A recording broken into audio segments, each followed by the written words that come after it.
episode of the Envisiontech podcast. I'm your host, Paul Gagan, and this week we're going to be talking about myths in technology.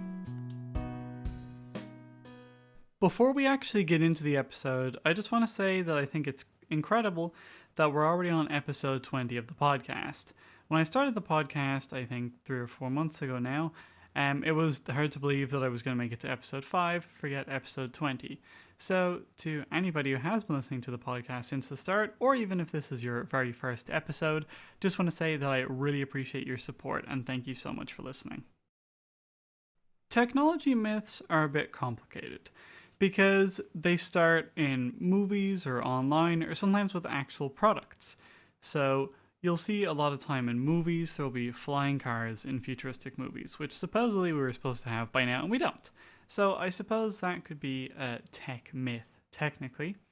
But it's even products like recently there was an AI product released called the Rabbit R1, and I believe there was another one which was the Humane AI pin. There's been a few which promise to essentially replace some of your other devices, and they don't really do that. And you know, they've had problems and they've gotten kind of in a lot of trouble because it seems like they were possibly lying about what the devices could actually do, and the fact that some of them could have essentially just been an app on your phone and not their own devices.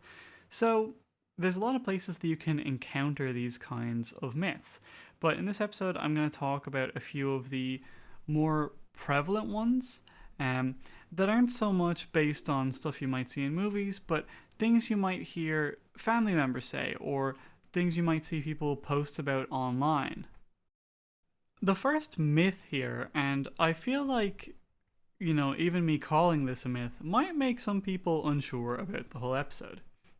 But it's the myth that technology makes people lazy. And now, before you immediately think that I'm wrong or that, you know, there's no way that it doesn't, I just think you should take a minute and listen, because it's very easy to just say, oh, well, this new thing makes people lazy. And people have thought that over the years about pretty much every new invention that comes along, whether it's new machinery or cars or whatever it might be. You know, when cars first came around, obviously people didn't walk anymore. So, I mean, did that make people more lazy? So, I mean, personally, I'm blind, right? And as I've mentioned before, technology lets me do a lot of stuff that I couldn't, like record this podcast. If you went back, let's say 40 years ago, I probably couldn't use a computer. I'm in fact pretty much sure that I couldn't. And there's a lot of other things that I couldn't do. There's no way I'd be able to make this podcast, even if YouTube or Amazon Music or Spotify or whatever was still around. It would be impossible. Even day to day, I can't read labels on like my post, well, the writing on my post. So I don't know if it's actually mine. You know, if I go downstairs, I live in an apartment building, and there's some packages there. I don't know whose package is whose, but I can take my phone out and I can read with it. And that actually lets me do a lot more than if I didn't have access to technology. And obviously that applies to a lot of people with disabilities, and there's a lot of examples of that. But I'm sure that just about everybody can think of a way that technology lets them do something that they otherwise couldn't. Let's say even exercising at home. You know, you don't have money to go to the gym or for a personal trainer or whatever. Well, you can just, you know, go on YouTube, where there's loads of like free fitness apps, and watch a workout video. Or you can Google it and see if you can find anything online, you know, any kind of workout routines or anything like that, so that you can try and be healthier. And that's totally free, and that is only possible because of technology. There have been many studies that talk about the impact of technology and how it actually doesn't make us lazier. So there was a study published in the Journal of Vocational Rehabilitation, okay? And it essentially found that assistive technology significantly improved employment rates for individuals with disabilities. I believe it was around 67% in terms of an increase, right? And that is only after they received assistive technology. And I would believe that, because I said, me personally, right, I'm blind. I couldn't do any office job. I don't honestly know what jobs I could do as a blind person. So I mean, honestly, I feel like it might be more than 67% for me, but it would be pretty much impossible for me to get a job without assistive technology. So to say that assistive technology makes people lazier when it actually will let a lot of people do more is a little bit strange to me. All it is actually doing is allowing you to do more than you otherwise would be able to do. And there's another piece of research from Stanford, and this was more so about educational technology. Um, but it showed that if people had access to technology that would help them with their education, it would essentially let them do the equivalent of an extra 4 months of learning, which is a lot, right? That is a big deal. So let's say you have an extra 4 months to get ready for a test, or an extra 4 months to study for something, or whatever it might be, even to complete your thesis. That is a huge deal. So all that's doing is letting you get more done, you know? And there are definitely some valid counter arguments, and we can see this in some people today. So obviously, when people say lazy, they mean you're just sitting down, not doing anything, just staring at a screen. And that definitely does happen. And I said we've actually seen that, especially people who play video games, right? We've seen real examples of people, I believe people have actually died because they didn't want to stop, right? And yeah, that is bad. Don't get me wrong. But I mean, I suppose you have to think, would that have probably still happened anyway? Like, would those people still not want to go outside and not want to, engage with society or whatever it might be if technology was not as advanced? I feel like they probably would still do the same thing, but it might be with books or, watching TV or whatever, And it is important to obviously make sure that you do have as active a lifestyle as you can. Obviously, incorporating exercise is really important, and some people don't do that. But I feel like to just blame technology is very easy when usually the cause is something pretty different. It might be, the person's self esteem. Maybe they aren't confident in going outside. Maybe they just don't want to, you know? And there are a lot of different reasons as to why that might happen, and blaming technology is honestly a little bit lazy. The University of Oxford also published a study on this, and they followed over 350,000 participants, and they found no significant link between technology use and declining attention spans in young people. Because that's another thing that people think is that, by being lazy, you're just going to have no attention span. You're not going to be able to pay more attention to anything for more than like 5 seconds. It's essentially the length of a TikTok. It's longer than that, then you're not paying attention. And I honestly haven't really found any examples of that. I'm, young enough. I'm 24. And I've not noticed any difference in me or anybody that I know, since TikTok has kind of came out. And it seems like there are a lot of bits of research out there that would also find kind of the same thing. And, if, let's say, kids aren't paying attention in school, I mean, maybe it's not TikToks that's the problem. Maybe it's school, and I'm honestly a big proponent to that because I feel like there's a lot of problems in education. That's why I left. As I've mentioned before, I actually dropped out of secondary school before I got my degree. And it makes you wonder, like, oh, is it just the easy solution to just say, oh, well, it's technology, nothing we can do, let's ban all devices from the school, and that will fix the problem, and then it usually doesn't. And there are obviously some situations where it isn't good to just have your students sitting there on their phones all day, because then they won't actually pay attention, even if it is good to know and interesting. So it's usually about finding a balance, and not just having that kind of knee-jerk reaction saying, oh, this is bad, we need to get rid of it. Because you also can't. You can't get rid of technology. It's just not possible. And it's only going to get more and more advanced. So, if you try and resist kids having phones today, well, tomorrow they'll have smart glasses, and then the day after that they'll have implants in their brains. So like, what are you going to do then? You know? Um, so I think, again, it's important to just think a little bit before we get outraged about things. Another common thing that I hear a lot of people say, and that a lot of people seem to think, is that if I tell you that I work in the technology industry, well, first thing that comes into your head is somebody sitting there at a keyboard at a desk coding. And yeah, obviously there are a lot of developer jobs, but I feel like that kind of puts people off getting into technology and getting into that industry in general. Because not everything is about coding in technology, like at all. It's not even close. When I originally got into kind of technology, it was more so about computers themselves and the hardware behind them. I actually didn't even really care about coding at all, and didn't even really have much of an interest in it when I first got into technology. And even then, when we do talk about coding, it's not just about knowing how to code. That's a problem solving job. Um, they obviously want you to be able to write code, but what's way more important is that you can problem solve. And I feel like that's a big thing across the whole industry. Is most of the jobs in technology are actually about problem solving. And a lot of them aren't to do with coding at all. A lot of them are to do with designing, and even with that, it's problem solving because it's like being an architect for a building, right? You have to decide where the wall's going to go, how tall are the walls going to be, how thick are they going to be, where are we going to put the windows, what would look best.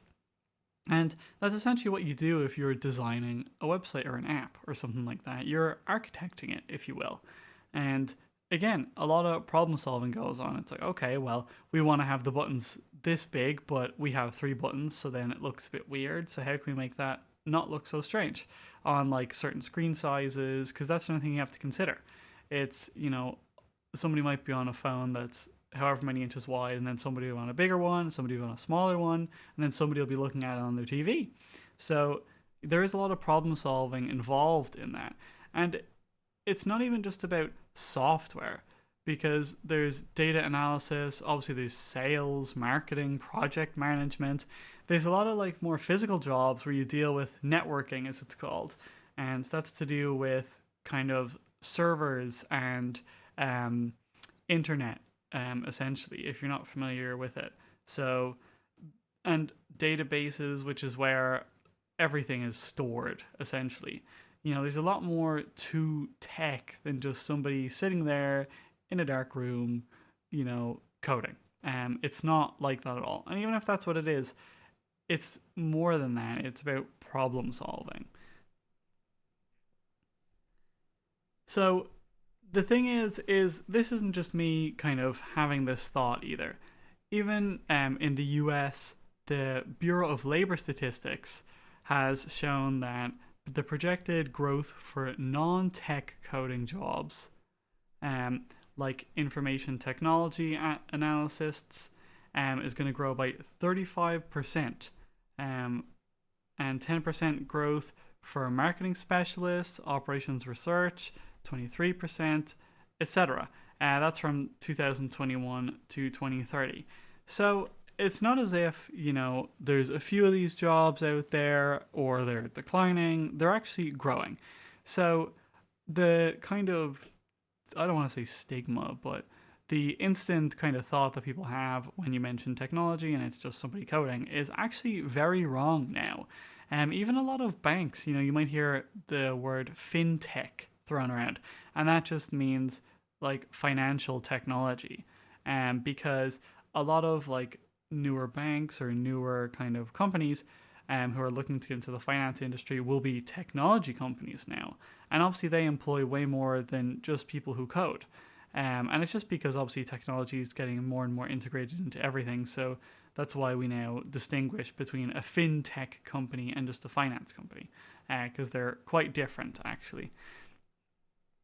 So, I mean, there's obviously a lot of other companies, even at Google, they're going to have a lot of project managers. There's going to be data analysis at Facebook because they get a lot of information from Facebook itself. And these aren't unique to these companies, by the way. Like Facebook will also have project managers, Google will also have data analysts, etc. So again, it's just important, just like with kind of the first myth, to not just have this like instant thought or reaction. And if you are interested in technology in any way, you don't need to be able to code to kind of get into that industry. Even if you're not too good at using a computer, honestly, if you're interested in it, there is probably something that you can do. Like cybersecurity doesn't really involve coding. And it's okay, there are some cybersecurity jobs that do, but a lot of them don't. So again, it's just kind of about, I suppose, wanting to learn. And if you're interested in problem solving, then it's definitely a great industry to be involved in. So, one that I mentioned briefly earlier, but I wanted to talk more about because it's that prevalent, is that social media is ruining our attention spans. Now, okay, so I personally have been on social media. I mean, it also depends on what you consider social media. Like, would you consider TikTok social media? Because I would, right? Um, and again, I've used social media now for probably a decade ish, you know, and I personally feel like my attention span is probably better now than it was when I was 14, you know, um, and it's a bit more complicated than, oh well, social media is ruining our attention spans and kids don't know anything anymore and they can't pay attention. It's again way more complicated than that, just like all of the other sort of myths that we've talked about here. Usually it involves a lot of other factors, like multitasking and information overload. So even with this, right, there's, I mentioned earlier, multiple studies, right? If it's from the University of Pennsylvania, they did research on, I think it's, 2,000 participants and found a weak correlation between social media use and decreased attention span. So, obviously, that's not saying that it's not involved at all, but even that research came to the conclusion that it is quite probable that other factors play a significant role. So, again, yes, could it be contributing to people not being able to pay as much attention anymore? Sure, maybe it is. Especially if all they do all day is, scroll through TikTok or Instagram or Facebook, you know? But again, saying that it's the sole cause is not the case at all. And it's about looking at why they're doing that. So if they are sitting on TikTok all day and not wanting to talk to anybody else, not able to pay attention to anything, I mean, why? Why do they want to do that in the first place? And obviously that's a little bit complicated. But again, there are so many other studies. Here's another one. It was published in I think it's the Journal of Nature and Human Behavior, that analyzed data from over 2 million people. That's a lot of people. The last one was 2,000, which is a fair few, but this one's 2 million. And I found no evidence of a decrease in extension spans over the past 15 years. And that is around the time of kind of social media's advent. So, if you're, hearing somebody say, oh, well, people can't pay attention anymore, because of social media. I mean, look, if they want to go ahead and, actually have a reason for that, that's fine. And if they can say, okay, well, actually, I did a bit of research on this or whatever. But a lot of people don't. A lot of people will see somebody on their phone and they're like, oh, well, look, they're on social media. They can't pay attention to anything. And again, it's that kind of just same instant negative reaction that is usually the problem. Obviously, there are things you should be doing, to kind of help. I don't want to say limit your social media use, because it's not about, forcing yourself to do it less, unless you have an addiction to it, then obviously it's a problem. But it's about kind of being mindful. If you're sitting there for 2 hours on TikTok, is that stopping you from doing something else? Should you maybe be spending, a certain amount of time on TikTok and then the rest of that time going and washing the dishes or whatever it might be, studying for a test, Because I mean, you could replace TikTok with anything, and you should still be doing the same thing. You should still be reducing it. Even if it's sitting there reading a book. Yeah, reading books, great. I love reading books. But should I really be sitting there for 8 hours a day reading a book? Probably not, because I have work to do. So, again, it's important to kind of think about this in a broader sort of mindset. And even if you are finding yourself spending a lot of time on TikTok or on Facebook, well, let's say you're doing, I don't know, like a class on psychology, right? You could kind of help incorporate that into your TikTok. You could follow psychologists on TikTok or something similar to that, so that even if you do find yourself sitting there on TikTok for an extended period of time, it's, quite possible that you still might be learning. And, that's what I do. For example, when I'm on YouTube, a lot of the YouTube videos that I get recommended are about technology and coding. So I might watch a video about something random about, I don't know, like World War II or something. And then the next video I'll watch will be about technology or about what's going on in the industry or about coding or whatever it might be. So even if I do end up spending, 20, 30 minutes watching YouTube videos, then I'm at least learning something. It's not just 20, 30 minutes of, I don't want to call it wasted time, because it's not really if you're enjoying it. But, I'm also accomplishing something with that time as well.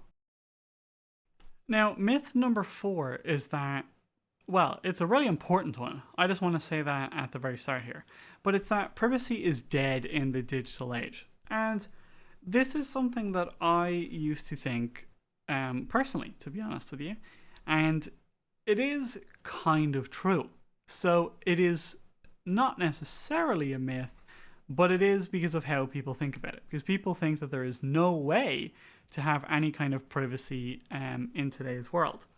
So there are a lot of nuances to this, obviously, and there are some trade-offs between convenience and data collection. So when you go on to YouTube, do you want to see videos that are relevant? Do you want the top video to be something that you're going to like to watch? Because if so, then Google is going to need to collect some information about you so they can decide what video you're probably going to like. And that's just the simple reality. When you go on Facebook and you see an ad, let's say you love coffee, right? You go on Facebook and you see an ad for some coffee beans. It's a new blend or whatever. And you're like, oh my God, that sounds like my kind of thing. I'm going to click on that ad. I'm going to buy that right now. Wow, I am so happy. That ad recommendation is only possible because Facebook has seen you commenting on some of your friends' posts, talking about coffee, or they bought some data from somewhere else about you, or, at some point in the past you posted about coffee, or whatever it is, or even maybe you've clicked on ads to do with coffee before. All that information adds up to you getting those personalized experiences. It's the same thing when you go onto TikTok. Just because you follow somebody doesn't mean that they're going to show up on your For You page. When you go on there, I can guarantee you most of the people that you follow, unless you only follow like 2 people, but let's say you follow 500 people, you're not going to see 500 different videos from 500 different people. You might see, 500 videos from 10 or 20 people, because TikTok knows, oh wow, you really like this creator, you watch all their videos, you haven't missed a single one in 6 months, we are going to show you all of their TikToks. Oh, you like TikToks about traveling, so actually we're going to show you this new creator because you're probably going to like them. And it's about realizing that TikTok, Facebook, YouTube are free. And yeah, they do have, well, YouTube at least has a paid plan, right? Which is YouTube Premium, which is when they don't show you ads anymore and you get some other features, but that's the main one, right? It's ad free. So you can't expect these big companies to do stuff for free. And look, wouldn't it be nice if they could? Yeah, but that's just impossible. They employ tens of thousands of people, and tens of thousands of people aren't going to work for free. All these big data centers that they have to run the servers for you to, store your Facebook posts on aren't free. So they need to make money somehow. And there is actually something that you can do about this, right? You can pay for things. And I mean, I'm laughing a little bit because a lot of people find that ridiculous. But if you want your privacy, you can have it. But it is not free because it can't be. If you don't want Google collecting your data, that's fine. But then you're going to have to pay for an alternative. And there's a lot of recommendations out there. For example, Proton Mail, if you ever heard of it. That's an email service that is, I believe they do actually have a free plan, but if you want a lot of their features, it is paid, right? And they collect none of your data. They are extremely privacy focused. There are like browsers and search engines and social medias and everything out there that you could imagine that are specifically privacy focused, but a lot of them aren't free because they can't be, because they can't show you ads, because they don't have any data on you. And if I'm an advertiser and I'm saying, okay, well, I'm going to sell my new spoon, right? Whatever. Um, I don't want that to be shown to somebody who doesn't care. I want that to be shown to somebody who cares, obviously, because they're more likely to buy it. So why would I spend the money on some random ads that random people will see? Or I can go to Facebook and say, hey, do you have anybody who really likes cats? Because I'm selling this new cat bed and we want to sell it to somebody who has a cat and who likes cats and who might buy our cat bed. Well, you're going to be able to get way more customers by doing that through Facebook because Facebook knows who's going to like that cat bed. They know who's going to click on it and they know exactly when you're going to click on it too. They also serve the ads at the best time for you because maybe at certain times of the day you like seeing certain things. Maybe you like watching cat videos after you've gotten home from work because it was, stressful or whatever and you're kind of tired now and you don't want to see anything, too harsh. But during the day you like to see the news. So they'll show you the news during the day, etc. So again, that's kind of the price you pay for these sort of convenient services. Even this, there was some research done by the Pew Research Center that found that 81% of Americans felt they had little or no control of the data that is being collected about them by companies. And that is very valid because you don't sometimes, right? And it's actually getting better, to be fair, even especially here in Europe, actually. It's gotten way better. There is obviously GDPR, which is really focused on data privacy and data protection because previously a lot of companies weren't protecting user data before, even if they were storing a lot of it. And there's a lot of sort of new regulations coming in literally all the time saying, oh, well, if you want to collect this person's data, you can only keep it for this amount of time and then you have to delete it. And if they want you to delete it, you have to delete it, etc. And it's really fantastic that we're getting that control. But you're still going to have to deal with the fact that if you want a free service, you're going to have to pay for it somehow. And how we pay for those free services is our data. So if you're okay with using a free service, then you have to be okay with giving away your data. So, I mean, there are obviously a lot more to these things, right, than what I've talked about here. You could watch, hundreds of hours of podcasts about data privacy and advice and all these sorts of things. But, even if you do want to use all these free services, usually there's a lot of settings, right? There's a lot of privacy settings that you can turn on and off, whether it be in Google or Facebook. You can tell them, stop tracking me, at least for some of those services.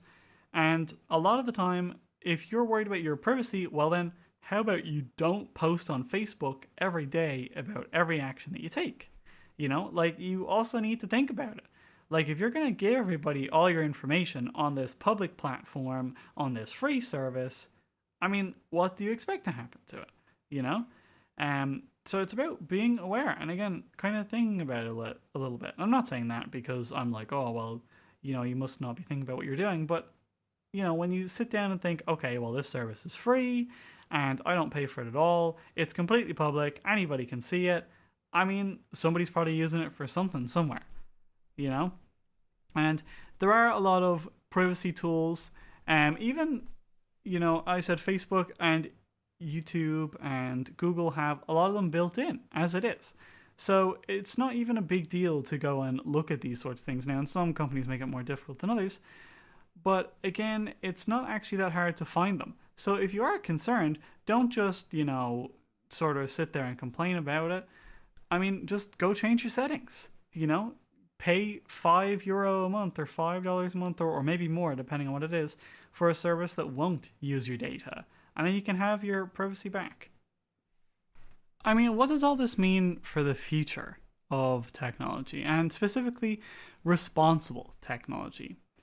So, I suppose the hope is, at least, is that, technology keeps sort of, evolving, if you will, and progressing, but in a way that will actually empower individuals, respect people's privacy, and will also promote social good. And I feel like we've seen a shift to this over the years already, but hopefully it gets even better. There's been a lot of trends and a lot of talk around ethical AI. We hear about that all the time, about problems with AI, about being able to recognize different faces or being able to generate images of people and not of certain other people and all sorts of other things, so it's really important that we keep talking about that and keeps kind of making it better. Transparency and data usage. So if Facebook is going to use your data, what are they going to use it for? How are they going to use it? And who are they going to sell it to? Those are all really important things to know. Even let's say you are signing up for, let's say, TikTok, right? Because there's been a lot of sort of debate around what information they're actually taking, what they have control over, etc., etc., etc. So having more transparency around all of that would make things clearer for everybody. And obviously, efforts to mitigate bias in different algorithms. So, if, let's say recently, right, there was actually a leak of Google search, like sort of how it works, right, and documents talking about how it works. And it turns out that a lot of what Google said about how Google search works may not have been true as far as we can tell. Google came out and said that that's actually not accurate or whatever, but I don't know. It's a little bit difficult to argue with the documents that got leaked from Google, but whatever. They can sort of put out whatever public statements they like, but honestly, events like that are kind of a good thing because it kind of holds them responsible. I'm not saying that people should go around leaking all sorts of sensitive information or hacking companies, but, it kind of made Google look a bit stupid. It's like, okay, well, you've been lying to us now for the past however many years, so you're going to tell us the truth, and can we kind of trust you going forward? So, obviously, being able to support companies that are transparent and that are sort of pushing for this transparency from other companies is really important. And if you really care about privacy, well, then sign up for one of those paid services. Sign up for a Proton Mail or whatever it might be that you want to use. And also, educate yourself about the impact of technology on society, because it's really important and it's affecting you right now. That is actually going to be it for this episode of the Envisiontech podcast. So, as always, thank you all for listening. I've been your host, Paul Gagan, and I will talk to you all next week for episode 21.